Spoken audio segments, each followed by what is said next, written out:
siswa JKG Surabaya, Poltekkes Kemenkes Surabaya. Pada video kali ini saya akan mensimulasikan pencabutan gigi rahang atas kiri. Ditonton ya.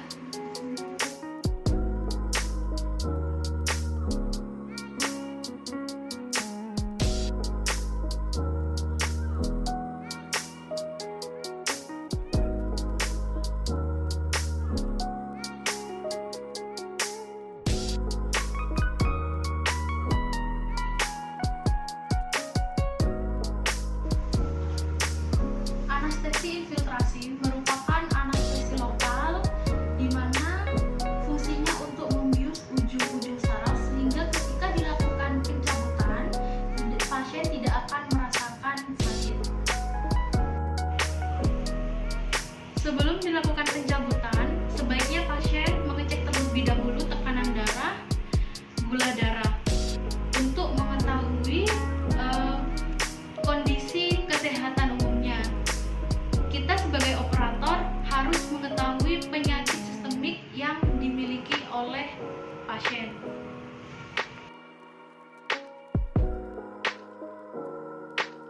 Pertama, kita siapkan alat dan bahan yang akan kita gunakan.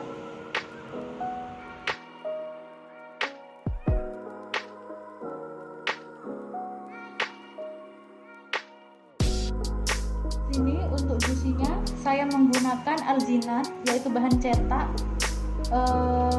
supaya nanti saya bisa masukkan jarum ke dalam gusinya ini. Kita analogikan alginat ini sebagai gusi, sebagai mukosanya. Setelah itu kita persilakan pasien untuk duduk di dental chair dan kemudian instruksikan pasien untuk umur terlebih dahulu.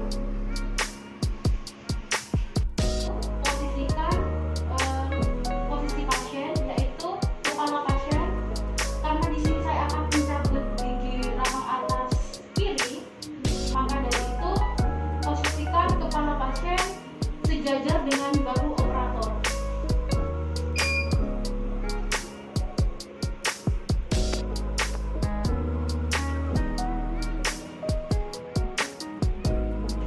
Ketika kita akan melakukan pencabutan rahang atas, maka oklusam rahang atas pasien membentuk 45 derajat terhadap lantai. Setelah pasien didudukkan pada posisi yang kita inginkan, maka langkah selanjutnya yaitu menyiapkan alat dan bahannya, yaitu ada sprit dan ada anestetikum, yaitu PHKI.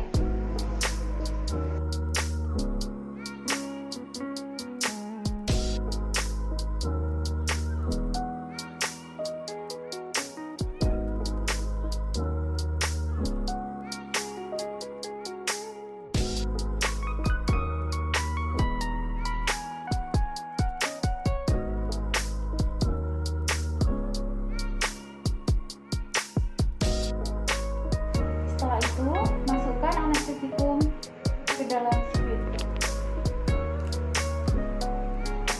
Setelah kita masukkan anestetikum ke dalam sprit, maka pastikan di dalam sprit tidak ada gelembung udara yang terperangkap.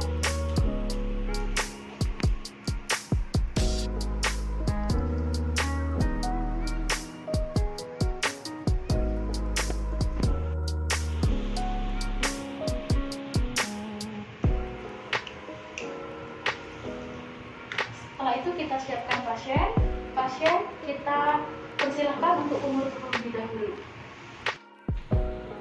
Kita akan mencabut gigi 21. Nah, di sini kita akan menganestesi bagian labial terlebih dahulu. Maka dari itu, pertama yaitu tarik bibir terlebih dahulu. Temukan labial fold. Setelah kita menemukan labial fold, maka turun 1 mm ke arah gusi. Setelah itu kita keringkan gusi yang akan kita lakukan anestesi. Kita keringkan. Setelah kita keringkan, kita olesi gusi yang akan kita injeksi menggunakan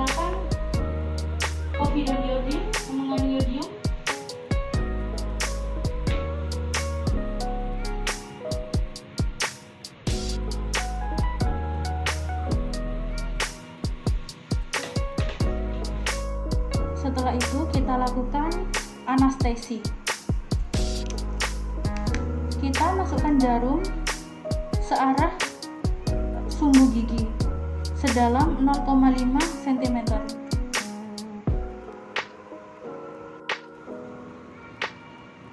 Kemudian kita lakukan aspirasi. Jika yang masuk ke dalam konektor adalah gelembung, maka jarum yang kita masukkan sudah dalam posisi benar. Tetapi jika yang masuk ke dalam konektor speed adalah darah, maka kita memasukkan jarum ke arah yang salah, yaitu pembuluh darah, maka harus diulang kembali. Setelah itu kita masukkan anestetikum sebesar 0,5 cc secara perlahan. Kemudian kita keluarkan jarum secara perlahan. Langkah selanjutnya yaitu kita lakukan anestesi pada bagian palatinal.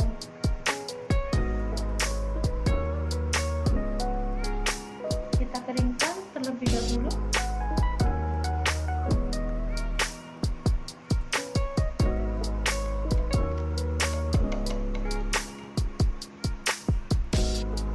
Lalu kita olesi dengan povidon iodin.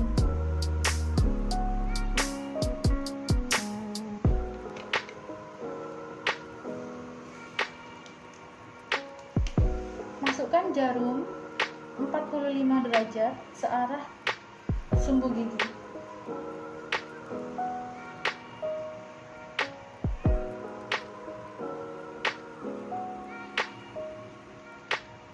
Lalu kita lakukan aspirasi. Masukkan anestetikum sebesar 0,5 cc. Setelah itu kita keluarkan jarum secara perlahan.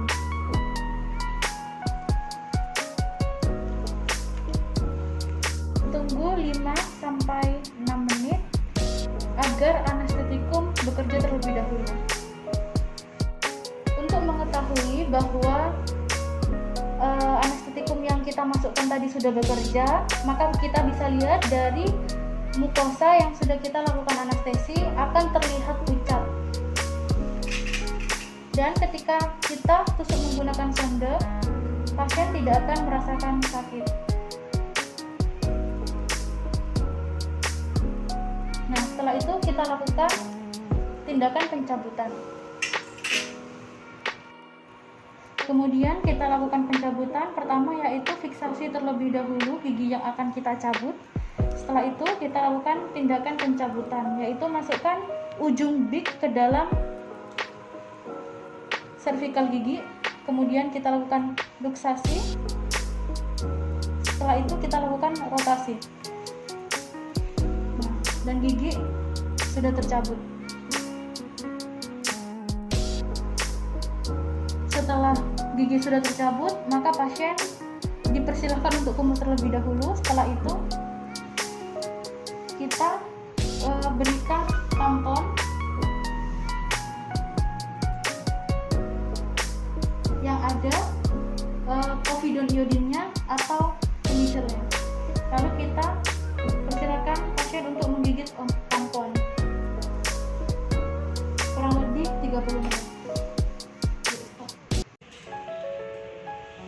Setelah pasien dilakukan tindakan pencabutan, selanjutnya pasien diinstruksikan untuk menggigit tampon kurang lebih 30 menit atau setengah jam. Setelah menggigit tampon setengah jam, pasien tidak diperkenankan untuk mengganti sendiri tampon tersebut. Setelah itu, pasien tidak diperbolehkan untuk memainkan dengan jari bekas pencabutan, memainkan dengan lidah bekas pencabutan. Pasien juga tidak diperkenankan untuk menghisap-hisap bekas daerah pencabutan.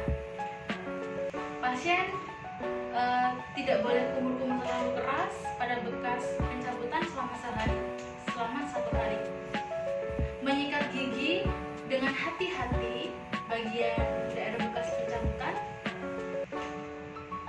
tidak boleh makan minum terlalu panas selama kurang lebih 2 hari. Bila sesampainya di rumah, pasien mengalami sakit pada daerah bekas pencabutan, maka pasien disarankan untuk meminum obat analgesik untuk menghilangkan nyerinya. Atau ketika terjadi perdarahan atau sakit yang sangat hebat, maka pasien disarankan untuk pergi ke UGD rumah sakit terdekat atau klinik terdekat. Telah menyaksikan video saya. Sampai jumpa.